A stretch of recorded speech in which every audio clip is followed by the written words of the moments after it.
توجہ، عام مسلمان کو ذلیل کرنا ہزاروں گنا پر بھاری ہے، یعنی ہزاروں گنا کرنے سے وہ نقصان نہیں ہوتا جو ایک مسلمان کو ذلیل کرنے سے ہوتا ہے۔ جب ایک عام مسلمان کو ذلیل کرنا اتنا برا ہے تو جو اپنے ماں باپ کو ذلیل کرتے ہیں، جو اپنے ماں باپ کو رسوا کرتے ہیں، رات و دن ماں باپ کو دکھ میں جلاتے ہیں، ٹینشن دے کر جلاتے ہیں، انہیں تکلیف پہنچاتے ہیں، انہیں اذیت پہنچاتے ہیں۔ ماں باپ اگر خرچہ مانگتے ہیں تو کہتے ہیں ان بڈھا بڈھی کے پیچھے کہ ہم برباد ہو جائیں، جتنا کمائیں ان کی دوا پہ خرچ کر دیں، جتنا کمائیں انہی کے پیچھے لگا دیں، جتنا کمائیں سب انہی پہ لٹا دیں۔ میرے بھائیو یاد رکھنا، اللہ کے رسول صلی اللہ علیہ وآلہ وسلم نے فرمایا تیرے ماں باپ اگر تجھ سے راضی ہے تو تجھ سے اللہ بھی راضی ہے، ماں باپ ناراض ہے تو اللہ بھی ناراض ہے۔ مجھے بتاؤ، جب تم کسی پکنک پر جاتے ہو، کسی ہوٹل میں جاتے ہو، چائے کافی پینے جاتے ہو، سیر و تفریح کے لیے جاتے ہو، اور اگر چائے کا، کافی کا، کھانے کا بل آتا ہے تو ہر دوست اپنی جیب میں ہاتھ ڈالتا ہے، وہ اپنا کریڈٹ کارڈ نکال رہا ہے، وہ اپنا بینک کا کارڈ نکال رہا ہے، وہ اپنا ATM نکال رہا ہے، وہ اپنی جیب میں ہاتھ ڈال کے پاکٹ نکال رہا ہے۔ آپس میں کیوں لڑ رہے ہیں؟ بل میں دوں گا، میں دوں گا، میں دوں گا۔ دوستوں کی پارٹی میں بل میں دوں گا، میں دوں گا، اور ماں باپ ہاسپٹل میں ہو تو پھر آپس میں لڑتے ہو، بھائی تیری ماں نہیں ہے تو بل دے گا، تیرا باپ نہیں ہے تو بل دے گا۔ یاد رکھنا، حج کرنے پہ وہ ثواب نہیں ملتا جو ماں باپ پہ خرچہ کرنے پہ ملتا ہے، ماں مسجد بنانے پہ وہ ثواب نہیں ملتا جو ماں باپ پہ خرچہ کرنے پر ملتا ہے۔ میرے بھائیوں ایک بات بتاؤں، آپ کروڑوں خرچہ کر دو، ایک منٹ تمہاری زندگی کا بڑھ نہیں سکتا، لیکن میرے رسول فرماتے ہیں کہ اگر کسی کی زندگی کے 3 دن بچے ہوتے ہیں، 3 دن، اور وہ اپنے ماں باپ پہ خرچہ کرے، ماں باپ کی خدمت کرے، ماں باپ کو خوش کرے، تو اس کی 3 دن کی زندگی اللہ کبھی 3 سال تک بڑھا دیتا ہے، کبھی 30 سال تک بڑھا دیتا ہے۔ ماں باپ کی خدمت سے عمر لمبی ہوتی ہے، ماں باپ پہ خرچہ کرنے سے عمر لمبی ہوتی ہے، اور جو ماں باپ کو ذلیل کرتے ہیں، ماں باپ کو رسوا کرتے ہیں، ماں باپ کو دکھ دیتے ہیں، ماں باپ کو تکلیف پہنچاتے ہیں، میرے آقا فرماتے ہیں 30 سال کی عمر ہوتی ہے تو اللہ گھٹا کے 3 سال کر دیتا ہے، اور ذلیل کرتا ہے تو کبھی کبھی 3 سال سے بھی 3 دن کر دیتا ہے۔ ماں باپ کو ذلیل کرنے والا جلدی مرتا ہے۔ صوفیہ کہتے ہیں 2 لوگ دنیا ہی میں عذاب چکتے ہیں، ہر ایک کا عذاب تو مرنے کے بعد ہے، لیکن 2 لوگوں کو اللہ اس وقت تک موت نہیں دیتا جب تک وہ ذلیل نہ ہو جائے، جب تک رسوا نہ ہو جائے۔ وہ 2 لوگ کون ہیں؟ ایک نبی کا گستاخ جب تک وہ ذلیل نہیں ہوتا اس وقت تک اس کو موت نہیں آتی، اور ایک ماں باپ کا گستاخ جب تک وہ ذلیل نہیں ہوتا اس وقت تک اس کو موت نہیں آتی۔ اس لیے یاد رکھنا، کتنے بھی گر جانا، کبھی نبی کی گستاخی مت کرنا، کبھی ماں باپ کی گستاخی مت کرنا۔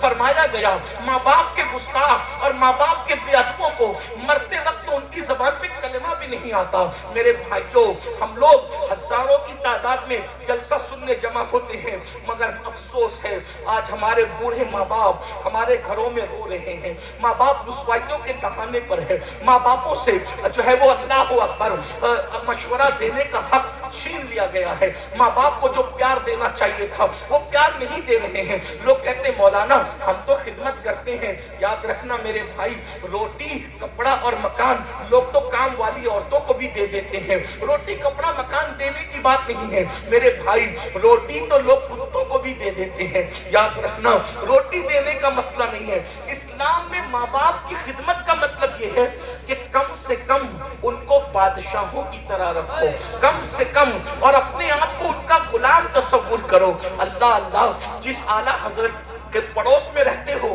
وہ امام احمد رضا اپنی کتاب میں لکھتے ہیں کہ ماں باپ سے بات ڈائریکٹ نہیں کر سکتے، ماں باپ کے آداب یہ ہیں اگر بات کرنا ہے تو پہلے ماں باپ سے اجازت لو، اگر وہ اجازت دے تو ایسی بات کرو جیسے کوئی غلام اپنے آقا سے بات کرتا ہے۔ اب آپ مجھے بتائیں کہ ہم اس پر، یہ بھی تو مسلک اعلیٰ حضرت ہے، اس مسلک اعلیٰ حضرت پر کب عمل کرو گے؟ کیا مسلک اعلیٰ حضرت صرف جلسوں کے نعروں کی حد تک ہے یا عمل کے لیے بھی ہے؟ یاد رکھنا گستاخ رسول کی تکفیر بھی مسلک اعلیٰ حضرت ہے، اور ماں باپ کی توہین سے بچنا یہ بھی مسلک اعلیٰ حضرت ہے، گستاخ سے دور رہنا یہ بھی مسلک اعلیٰ حضرت ہے، اور ماں باپ کے کرنا یہ بھی مسلک اعلیٰ حضرت ہے۔ میرے بھائیوں دراصل بات یہ ہے ہمیں جو آسان لگتا ہے ہم وہ لے لیتے ہیں، ہمیں جو مشکل لگتا ہے وہ چھوڑ دیتے ہیں۔ یہاں بات آئی تو میں ایک بات اور عرض کر کے اپنی بات کو اینڈ کی طرف لے جاؤں گا۔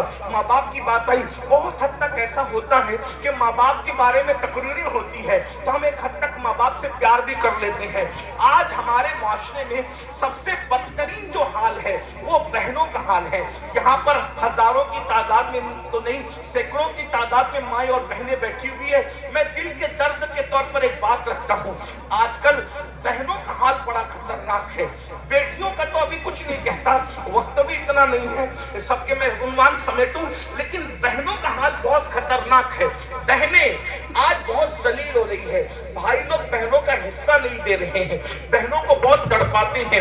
پہلے ایسا ہوتا تھا ہمارے بچپنے میں کہ جب سردیوں کی چھٹی آتی تھی، گرمیوں کی چھٹی آتی تھی تو عورتیں جو ہے اپنے میکے جاتی تھی، یعنی اپنے ماں کے گھر جاتی تھی بچوں کو لے کر، اور وہ جتنے دن چھٹیوں کے رہتے تھے اتنے دن جب وہ اپنی ماں کے گھر رہتی تھی، صحیح اپنے ماں کے گھر رہتی تھی۔ اللہ اکبر! مگر آج عورتیں اپنی ماں کے گھر نہیں جاتی، ڈر ہے، بھائی کو اچھا نہیں لگتا، بھاوج کو اچھا نہیں لگتا، اس لیے اب وہ سلسلہ ٹوٹ گیا ہے۔ اس لیے کہ جب بہنیں آنے والی ہوتی ہے تو بھائی کا موڈ آف ہو جاتا ہے، بہنوں سے آج کوئی بات صحیح نہیں کرتا، ایک تو ان کا حصہ نہیں دیتے۔